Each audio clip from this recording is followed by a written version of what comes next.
दोस्तों आज भी हमने इंट्रोडक्शन नहीं रखा है, हम चाहते हैं बस आप सीधे मूवी के अंदर घुस जाएं। तो मूवी की शुरुआत में ली नाम की लड़की को दिखाते हैं जिसकी हालत देखकर साफ पता चल रहा होता है कि वो किसी किडनैपर के चंगुल से बचकर भागी है। वो जहां जहां जा रही होती है अपनी सराउंडिंग्स को अच्छे से देख रही होती है, जैसे उसने कितने कदम पर लेफ्ट टर्न किया, कितने पर राइट किया, या कितनी दूर आने पर उसे पानी की आवाज आई, ताकि पुलिस को उस जगह के बारे में वो बता पाए कि कौन सी जगह पर उसे किडनैप करके रखा गया था। तभी वहां पर फोंग नाम का एक पुलिस ऑफिसर आकर ली को संभालता है और उससे कहता है कि तुम्हें घबराने की कोई जरूरत नहीं है, अब हम तुम्हें बचाने आ गए हैं। अगले दिन फोंग और बाकी पुलिस वाले जैक नाम के आदमी के घर पर जाते हैं, क्योंकि जो रास्ता ली ने बताया था वहां जाने पर पुलिस को जैक का घर मिला है।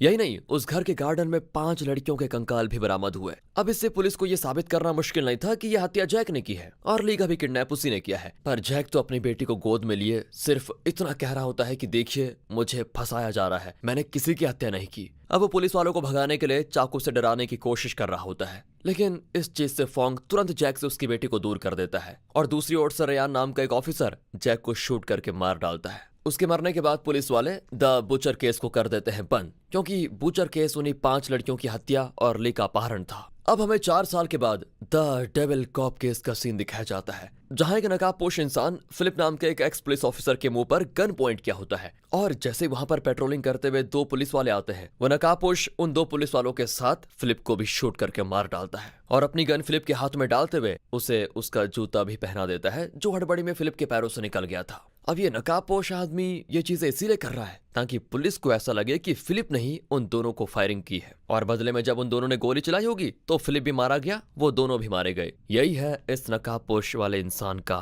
प्लान। अब थोड़ी देर के बाद वहां पर पुलिस वाले आ जाते हैं, जिसमें रेयान भी शामिल होता है। जैसे वो यहाँ पर फिलिप के हाथ में गन देखते हैं, वो समझ जाते हैं कि उन दोनों पेट्रोलिंग करते हुए पुलिस वालों ने ही इसको मारा होगा, क्योंकि फिलिप के खिलाफ पहले से एक अरेस्ट वारंट निकला था, क्योंकि उसने एक जगह पर चोरी की थी और जब पुलिस ने उसे रोकने की कोशिश की तो उसने एक पुलिस वाले को शूट करके मार दिया था। अब इन सारी चीजों को नोट करके पुलिस वाले इस केस के बारे में मीडिया में कह देते हैं कि फिलिप ने उन दोनों पुलिस वालों को मारा और बचाव में उन पुलिस वालों ने गोली चलाई और फिलिप भी मर गया। अब जैसे पुलिस वाले डेविल कॉप केस को बंद करने वाले होते हैं, तभी वहां पर स्टुअर्ट नाम का एक डिटेक्टिव आ जाता है, जो कि ऑफिसर पर बंदूक रखकर सभी से कहता है कि उन दोनों पुलिस वालों को फिलिप ने नहीं मारा, वहां कोई चौथा इंसान मौजूद था जिसने उनकी हत्या की है। लेकिन कोई भी स्टुअर्ट की बात पर भरोसा नहीं करता, क्योंकि सारे लोगों का मानना है कि स्टुअर्ट एक पागल इंसान है, क्योंकि जब से उसकी पत्नी ने खुद की जान ली है तब से उसका दिमागी संतुलन जरा बिगड़ गया है। लेकिन तब भी स्टुअर्ट सभी को यही यकीन दिलाने की कोशिश करता है कि वहां पर कोई चौथा इंसान जरूर था। वो ये भी कहता है कि फिलिप के साथ जैक को भी फंसाया गया था और मुझे रेयान पर शक है, क्योंकि इन दोनों केस का इंचार्ज वही था। तभी रेयान स्टुअर्ट के हाथ में गन देखकर उसके कंधे पर शूट कर देता है और वो घायल हो जाता है। ये सारी चीजें दूर खड़ी होकर स्टुअर्ट की बेटी क्रिस्टीन देख रही होती है। उसको ये देखकर काफी दुख होता है कि उसके पिता को लोग पागल समझते हैं। अब मूवी 17 साल आगे के समय पर जाती है, जहां किसी गैंग के लोगों ने 3 आदमियों को चैन से बांध कर रखा होता है, जिसके बाद वो सभी तीनों के ऊपर पेट्रोल छिड़क कर उन्हें आग के हवाले करके चले जाते हैं। अगली सुबह मौके वारदात पर पुलिस पहुंचती है। जांच पड़ताल करने पर पता चलता है कि 3 लोगों को यहाँ पर जलाया गया था। वो तीनों एक बिजनेसमैन के भाई थे। कुछ सालों पहले किसी ने उस बिजनेसमैन को उसके परिवार के साथ मार दिया था और उसके मरने के बाद उसका बिजनेस इन तीनों को बांट दिया गया। अब पुलिस को शक होता है कि बिजनेसमैन और उसके परिवार को मारने वाले वही 3 भाई रहे होंगे, लेकिन सबूत न होने पर उन्हें पकड़ा नहीं गया। पर आज कुछ अनजान लोगों ने इन्हें ही मार दिया है। तभी रेयान को जमीन पर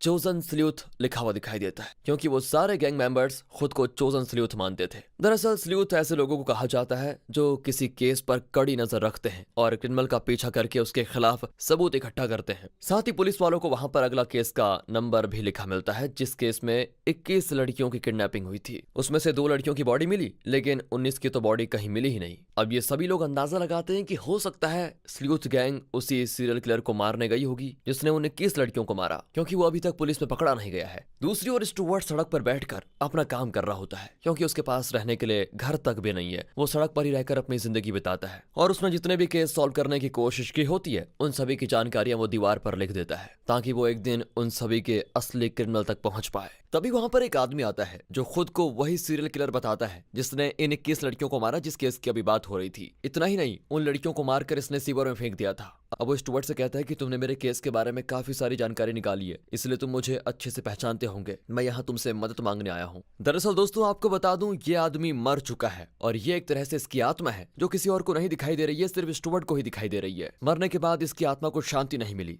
तो इसने सोचा प्रायश्चित करने के लिए मैं स्टुअर्ट की मदद से सभी को बता दूं कि मैंने ही उन लड़कियों को मारा, और फिर जिन्होंने मुझे मारा यानी कि स्लूथ गैंग ने, उन्होंने मेरी बॉडी पर एक नंबर लिखा है, उसी से अगले केस के बारे में पता चलेगा। और दोस्तों स्टुअर्ट के पास भी एक ऐसी शक्ति थी जिसकी वजह से वो किसी मरे हुए इंसान को देख सकता था, इसलिए वो किलर के साथ वहां पर जाता है जहां उस किलर ने उन लड़कियों को मारकर फेंका था। फिर किलर ये भी बताता है कि स्लूथ गैंग के मेंबर ने मुझे मारकर शायद सीवेज के उस तरफ फेंका है। अब स्टुअर्ट एक नदी के पास जाता है जहां से सीवेज का पानी होकर गुजरता है, क्योंकि रात भर बारिश की वजह से किलर की बॉडी यहीं पर आ गई होगी, और होता भी ऐसा ही है। स्टुअर्ट को वहां उस किलर की बॉडी मिल जाती है जो पानी में रहकर काफी सड़ चुकी थी, लेकिन उसकी बॉडी अभी आधी होती है, आधी बहकर शायद दूसरी ओर निकल गई, इसलिए वहां पुलिस आकर कलेक्ट कर लेती है। लेकिन उन्हें इस बात पर यकीन नहीं होता कि स्टुअर्ट को उस किलर ने ये सारी चीजें बताई कि उसकी बॉडी यहाँ पर है। तब स्टुअर्ट सभी को यकीन दिलाने के लिए वहां कूद पड़ता है ताकि किलर की आधी बॉडी वो निकाल पाए। अब जैसे ही वो अंदर जाता है, अंदर बने जाले पर उसकी बॉडी फंसी होती है। फिर क्या था, स्टुअर्ट उसको निकाल कर ला देता है। इसके बाद वो सभी से कहता है कि स्लूथ गैंग अब अपना अगला शिकार करने के लिए 3 लोगों को मारने वाले हैं जिन्होंने एक परिवार के घर पर कब्जा करने के लिए उनकी जान ले ली थी। मुझे तुरंत वहां जाना होगा। अब ये सुनकर पुलिस भी उसके साथ जाती है, जिनमें ली भी शामिल होती है जो कि खुद अब एक पुलिस ऑफिसर बन चुकी है, और उसने फोंग से शादी भी कर ली है जिसने उसको उस समय बचाया था। अब कुछ टाइम के बाद पुलिस वाले स्टुअर्ट की बताई जगह पर पहुंच जाते हैं। तभी उनकी गाड़ियों पर उन 3 लोगों की बॉडी आकर गिर जाती है जिसके बारे में स्टुअर्ट ने अभी बताया था। इसीलिए सारे पुलिस वाले बिल्डिंग के अंदर घुस जाते हैं, क्योंकि अभी तक स्लूथ गैंग के लोग उसी बिल्डिंग में मौजूद होंगे। तब दोनों ओर से फायरिंग शुरू हो जाती है, और ये फायरिंग काफी देर तक चलती है, जिसमें कुछ गैंग के लोग मारे जाते हैं तो कुछ पुलिस वाले। पर जैसे एक मेंबर स्टुअर्ट को शूट करने वाला होता है, तभी गैंग की एक लड़की उसका हाथ दूर कर देती है। अब ये देखकर तो स्टुअर्ट और ली दोनों हैरान रह जाते हैं कि आखिर उसने स्टुअर्ट को बचाया क्यों। जिसके बाद स्लूथ गैंग के लोग वहां से निकल जाते हैं, जहां रास्ते में वो लड़की अपने साथी से कहती है, आखिर तुम स्टुअर्ट को क्यों मारने वाले थे? वो असली स्लूथ है, अगर वो मर गया तो तुम कभी भी असली क्रिमिनल तक नहीं पहुंच पाओगे। वो असली क्रिमिनल की जानकारी निकालता है, और हम उन क्रिमिनल को मारकर विक्टिम के घर वालों को इंसाफ दिलाते हैं, जो पुलिस कभी नहीं दिला पाती, क्योंकि पुलिस पर स्टुअर्ट को जरा भी भरोसा नहीं है, और जिसके बारे में भी स्टुअर्ट कहता है वही असली क्रिमिनल होता है। अब स्टुअर्ट के पास बेल्डी और इग्वेन नाम का एक कपल आता है। वो स्टुअर्ट से कहते हैं कि स्लूथ गैंग अब हमारे पीछे है, क्योंकि हमने एक इंसान को मारने के बाद उसका सूप बनाकर लोगों को पिला दिया था। वो दोनों स्टुअर्ट से उन्हें बचाने की भीख मांग रहे होते हैं। अब ये देखकर स्टुअर्ट भी परेशान है कि अब करे तो करे क्या, वो अकेले तो उन्हें बचा नहीं पाएगा। अगले दिन पुलिस वाले स्टुअर्ट के सड़क पर बने जो ठिकाना है उस पर छापा मारते हैं, जहां से उन्हें पता चलता है कि स्लूथ गैंग जिससे भी मारती है उनका सॉल्व केस तो स्टुअर्ट यहाँ पर लिख रहा होता है, और जिसको भी वो क्रिमिनल बताता है वही लोग मारे जा रहे हैं। ये देखकर उन्हें स्टुअर्ट पर भी शक होने लग जाता है कि कहीं हो ना हो ये भी उस स्लूथ गैंग का एक मेंबर हो सकता है लीडर भी। दूसरी ओर इग्वेन के पास स्लूथ गैंग के मेंबर आकर उसे मार डालते हैं, तो वहीं स्टुअर्ट ली के साथ उस बस में सवार हो जाता है जिसमें अभी बेल्डी बैठा है, और उसी के अंदर स्लूथ गैंग के लोग भी मौजूद होते हैं। साथ ही ली ने वहां पुलिस वालों को भी बुला दिया होता है, इसलिए वो भी उस बस के अंदर सवार हो जाते हैं। अब ये देखकर स्लूथ गैंग के लोग बेल्डी पर जैसे ही हमला करते हैं, पुलिस और स्लूथ गैंग के बीच दोबारा से मुठभेड़ शुरू हो जाती है। तभी स्टुअर्ट को दोबारा वो लड़की दिखाई देती है जिसने पिछली बार उसे बचाया था, और जब वो उसे बिना नकाब के देखता है तो स्टुअर्ट को पता चलता है कि वो कोई और नहीं बल्कि उसकी बेटी क्रिस्टीन है। और ये देखकर स्टुअर्ट भी हैरान था। जिसके बाद सारे गैंग मेंबर्स बेल्डी को आग के हवाले करके उसका भी सूप बना देते हैं, यानी कि जैसी करनी वैसी भरनी। इधर रयान और बाकी इग्वेन की बॉडी के पास आते हैं, लेकिन तभी कुछ पुलिस वाले रयान को पकड़ लेते हैं, और ये पुलिस वाले असल में स्लूथ गैंग के मेंबर्स ही होते हैं जो कि पुलिस में खबरी बनकर काम कर रहे थे। ये लोग कोई और नहीं बल्कि बुचर केस वाले जैक की बेटी और डेविल कॉप केस में मरने वाले फिलिप का बेटा होता है। ये लोग स्लूथ गैंग में इसीलिए शामिल हुए ताकि अपने पिता को इंसाफ दिला पाए, क्योंकि क्रिमिनल ना होते हुए भी पुलिस ने उन्हें क्रिमिनल मान लिया था, और अभी उन्होंने स्टुअर्ट के शक के आधार पर ही रियान को पकड़ा है, क्योंकि रियान ही दोनों केस का इंचार्ज था। उसने ही दोनों के पिता को फंसाया, इसलिए उनका अगला शिकार रियान है, और उसके मरने के बाद ही बुचर और डेविल कॉप केस सॉल्व हो जाएगा। इधर स्लूथ गैंग के लोग भाग निकलते हैं, लेकिन बस पर बुचर और डेविल कॉप केस का नंबर लिख कर जाते हैं, ये बताने के लिए कि अगला शिकार रियान है। अगले सीन में ली की सीनियर उससे कहती है कि स्लूथ गैंग के रियान पर शक होने के बाद हमने उसके घर की तलाशी ली, जहां से हमको कई सारी लड़कियों की आईडी और कपड़े भी मिले। ये सारी वही लड़कियां हैं जो बुचर केस में किडनैप हुई थी। इसका मतलब साफ है कि जैक नहीं बल्कि रियान ही असली बुचर है। साथ ही उनमें ली तुम्हारी भी आईडी है। और ये देखकर वो हैरान रह जाती है कि जिस पर उसने भरोसा किया, अपना सीनियर माना, उसने ही उसका किडनैप किया था।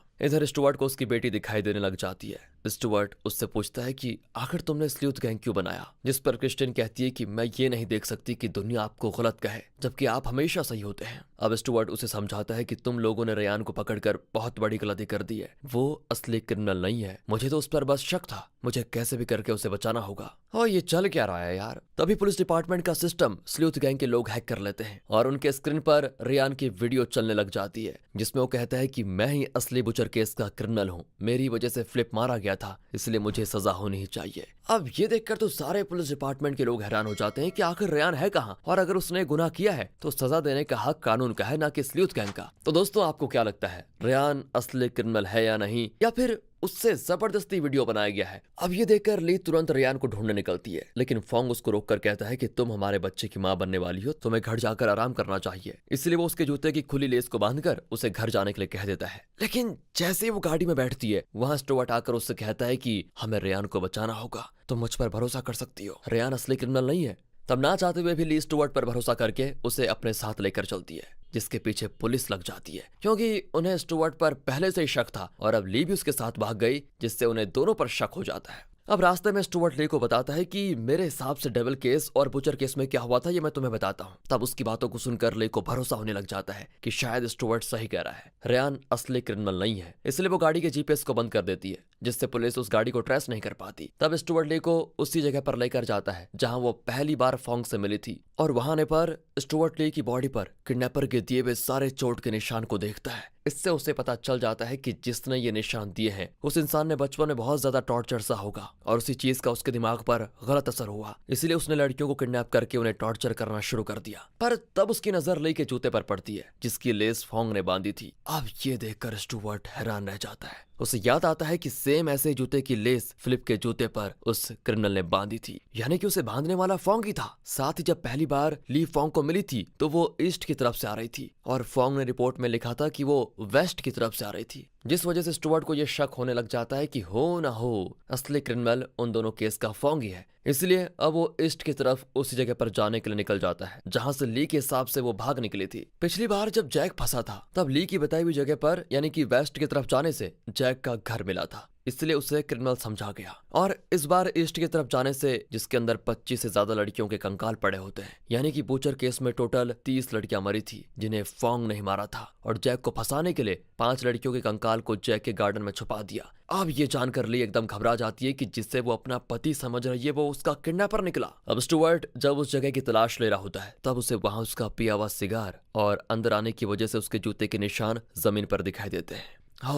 ये देखकर स्टुअर्ट को फोंग का असली प्लान समझ में आता है कि जितना स्टुअर्ट फोंग को बेवकूफ समझ रहा था वो उतना ही शातिर निकला। उसने जानबूझकर ली के जूते बांधे ताकि स्टुअर्ट को शक हो और वो यहाँ पर आ जाए, जिस वजह से फोंग का सारा आरोप स्टुअर्ट पर लग जाएगा क्योंकि स्टुअर्ट पर तो पुलिस को पहले से ही शक है। अब ये जानकर स्टुअर्ट भी जरा घबरा जाता है कि अब वो क्या करे, लेकिन सबसे पहले उसे रेयान को बचाना था। तब उसे ली की गाड़ी, जो कि असल में फोंग की गाड़ी थी, उसके लोकेशन में काफी सारे प्लेस मार्क दिखाई देते हैं और सबसे लेटेस्ट लोकेशन एक पोर्ट का होता है। इसलिए स्टुअर्ट और ली वहां से निकल जाते हैं कि हो ना हो रेयान वहीं पोर्ट पर होगा। साथ ही जीपीएस के चालू होने से पुलिस को फिर मालूम पड़ जाता है कि ये लोग कहाँ जा रहे हैं, इसलिए वो भी पोर्ट के लिए निकल जाते हैं। दूसरी ओर पोर्ट पर स्लूथ गैंग के लोग 2 हिस्सों में बंट जाते हैं क्योंकि क्रिस्टिन का कहना था कि उसके पिता ने रेयान पर सिर्फ शक किया था, हो सकता है कि वो असली क्रिमिनल ना हो, लेकिन बाकी के लोग उसे ही असली क्रिमिनल मान रहे थे। तभी वहां पर स्टुअर्ट और ली आकर रेयान को बचाने की कोशिश करते हैं। अब ये देखकर सारे गैंग मेंबर्स स्टुअर्ट और रेयान पर फायरिंग शुरू कर देते हैं, लेकिन तब स्टुअर्ट जैसे तैसे